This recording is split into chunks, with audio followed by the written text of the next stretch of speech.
New here at 6:30, the St. Louis Zoo welcoming home 4 new young spider monkeys rescued from smugglers near the southern U.S. border. Tonight, a Missouri Capitol reporter Hannah Falcon is hearing from zookeepers who hope this case can help bring new awareness about the illegal wildlife trade.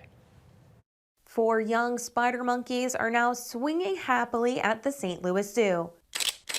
Although they're carefree and curious now, these 4 monkeys endured a lot of trauma as babies. Each animal you see has had a mother that has passed away and that they were pulled from her. We actually still have one of our animals has buckshot that can be seen behind her ear. These 4 were part of a larger group taken from animal smugglers near the southern border. After a year of rehabilitation, the St. Louis Zoo answered the call for housing the young monkeys. As St. Louis Zoo primate keeper Shannon Farrell explains, they were likely taken from their parents to be sold as pets. So it's very traumatic for these animals to be removed from their mother in such a traumatic way and then smuggled across the borders. Why the decision to keep them in a zoo rather than put them back in the wild? So there's really no way to reintroduce them into the wild. They really need parental care. Somebody has to be there representing the animals. Bob Baker has led the charge for animal welfare legislation in Missouri for over 3 decades. Almost 15 years ago, his group Missouri Alliance for Animal Legislation tried to pass a law banning people from owning monkeys and other primates as pets.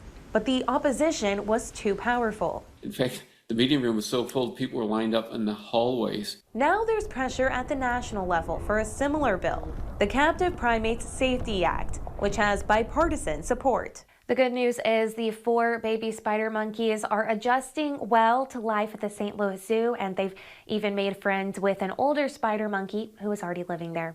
Reporting in Jefferson City, I'm Hannah Falcon.